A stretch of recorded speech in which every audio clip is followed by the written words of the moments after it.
Timoteo TV presents the new Timoteo Update.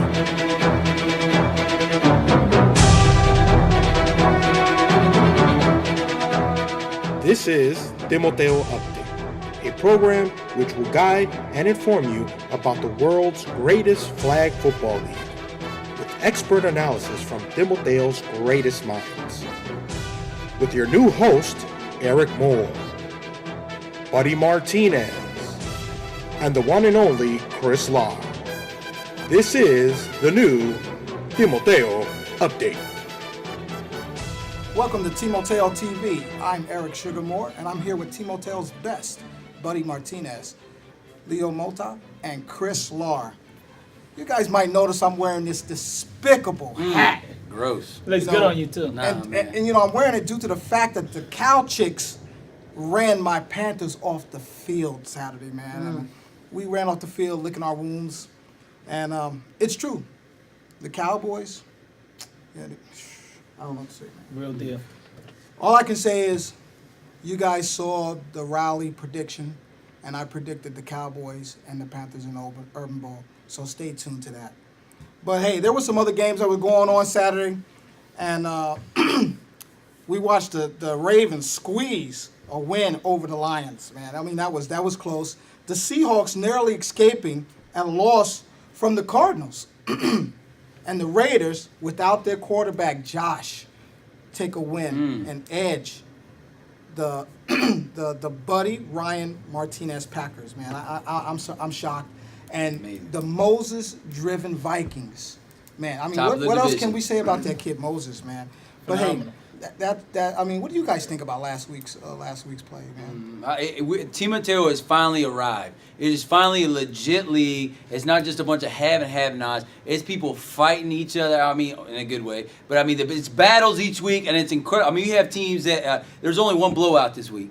Everything else was real close. 5 points or less every single game. So it's absolutely amazing. I mean, comebacks. Felix almost came back with the MVP performance, but he fell short. Right, but the Eagles soared over them and stole their gold, stole the 49ers gold, man. He stole their gold at the last minute. It's amazing. But you know what? I'm impressed. But, hey, let's get started with Week 5's prediction. And let's get started with that first 1 o'clock game, Cardinals versus the Panthers. Yeah, so we got the Cardinals and Panthers both in the exact same situation. They're both 1-3. They're both desperate teams. For both of these teams, it is a must-win game. And there's a very good chance that either one of these teams lose this game will be in the port for. And that's what we have, two different matchups of 1-3s, and I think that's what's on the line this week. The Cards are actually 4th in offense, 9th in defense. Panthers are 10th in offense, 7th in defense. So I think the Cards are favored.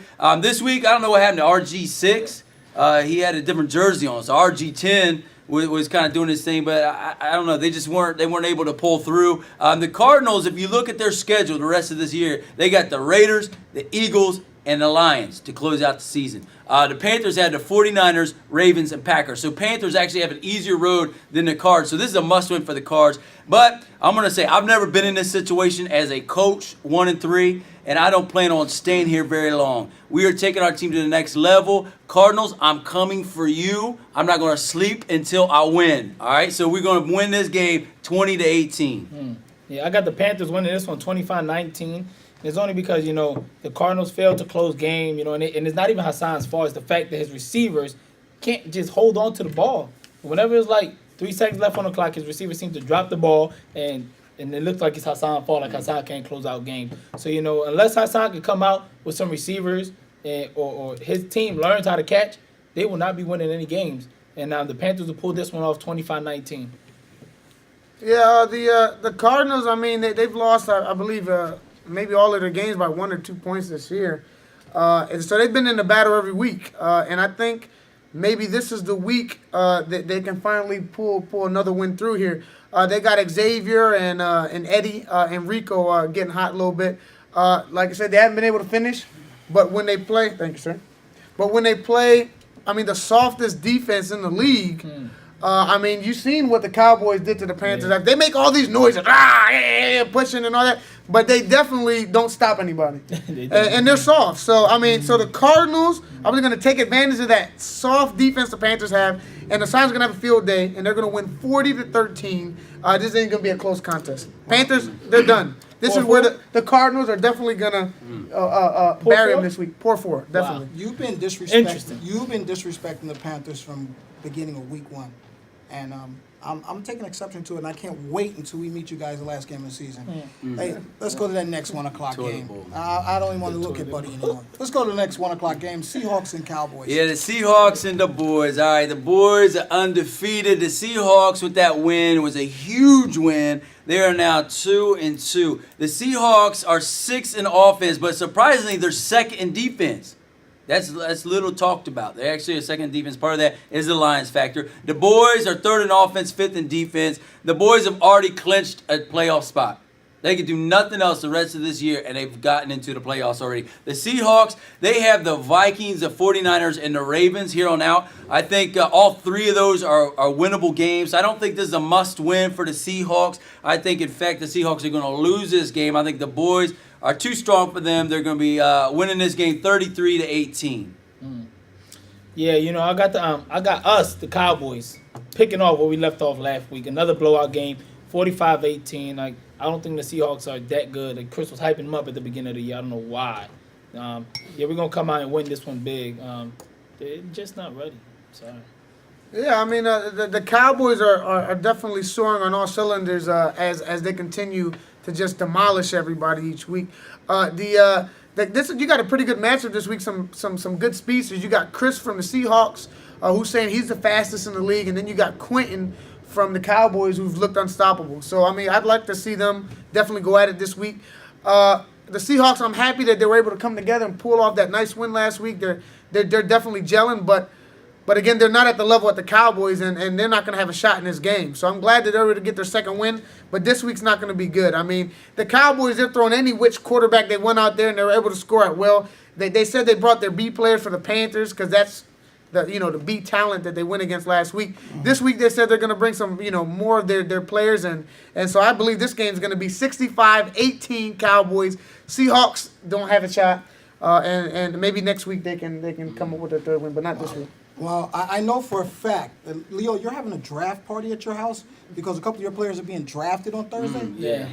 Wow. Yeah. Okay, so let's go to that first 2:30 game, the Vikings versus the Raiders. Yeah, the Vikings and Raiders. This could be the game of the week. This is 2 3-1 teams going at each other. They match up pretty well. The Vikings are 6th on offense, 4th on defense, where the Raiders are 5th on offense, 3rd in defense. So Raiders edge them just a little bit. I think, I don't know, both of these teams amaze me. I think it's their experience from the coaches being in Timoteo for many, many years that have them to where they're at now. Neither one of these teams, I think, are going to have a problem getting into the grade 8. I think one win away, they're into the grade 8. The Vikings have the Seahawks, Packers, and 49ers. Whereas the Raiders have the Cards, Colts, and Eagles. So both of them don't have the strongest, scariest schedule going forward. So I think either one of them, they could be a ho-hum game. I think the Vikings, if they win this game, they pretty much solidified the division, I think. But then again, if they lose this game, the division is wide open. And watch out because the Panthers may be coming for you. But I have the Raiders winning this one 25-21. I got the Vikings winning this one in a close one, 27-21. I believe Moses will redeem himself from last week. He didn't play as good as he usually does week in and week out. He will throw about 4 touchdowns this week. And, Josh is coming back from vacation. I think he's still a little hungover from the vacation, and he's not in, football form to come out this week and play. Yeah, I might have to agree with Leo. Moses is definitely playing tremendous. I called the Vikings. I said that they were going to lose last week, due to the big win that they had the week before. But they came through. It was a tough game, and they were able to pull it through. So I want to give them credit. The Raiders, on the other hand, played shorthanded, and they played with John. And they were able to squeeze out a close game against the Packers. What's interesting to me is the Vikings defense has arrived. The first 2 weeks they were kind of a little shaky, but now they're definitely been able to pull these games. I think last week they only scored 13 points against their defense. And then you also have the Raiders, which I have an interesting stat is Lou from the Raiders he's had 8 catches, 2 touchdowns against the Packers. And in every other game so far this year, he's only had 11-2. So I don't know if him and Josh are having some kind of beef or whatnot. But John was definitely throwing to his best receiver against the Packers. And so I don't know what's going on over there with that. But maybe, Josh, if he could throw Lou the ball more, I mean, I think he could definitely be an MVP candidate of the league, but he's definitely not getting the looks. What will you? I believe that Josh's party in Vegas for the fight. Yeah. I believe that's going to really cause some problems. Yeah, take Yeah. effect in his I mean, game. he took the whole week off. Yeah, I mean, he took Mayweather He took over the the- team. Like, right, what kind of right. quarterback is that? How do you do that? I don't know. Well, anyway, I mean, I still think even with that, I think it'll be a close game, but I got the Raiders winning this game 26-20. I mean, Only if he throws Lou the ball. I mean, I don't know. He's gotta throw Lou the Is ball Rob right now. is Rob losing control of the team? I mean, you have a player that just goes to a fight instead of playing the game. Well, even if he's losing control of the team, I mean, he's definitely has another quarterback in Big John. All right. Yeah, and I just want to clear something up. There's some controversial footage going through the top 10 plays of me and my wife having a little argument. We had to clear something up. Me and Louis Garciani's mom are just friends, and what my wife saw was, just conversation. We were talking about Lou and what a good game he had. So I just want to clear that up. I love my wife. I love my little girl. Would never do anything to jeopardize that. And Lou, so I don't know what video came. I just want to clear the air with that. Hey, I'm glad you cleared there because Yeah, you did. I want Yeah, you out my man. house. Yeah. I want you out my house. Yeah, I'm definitely a I one want you woman out man. my- I'm definitely a I one want you woman out my man. house. Hey, that's One going to woman do at it. a time. And that's going to do it for the first half of Week 5's predictions on Timoteo TV.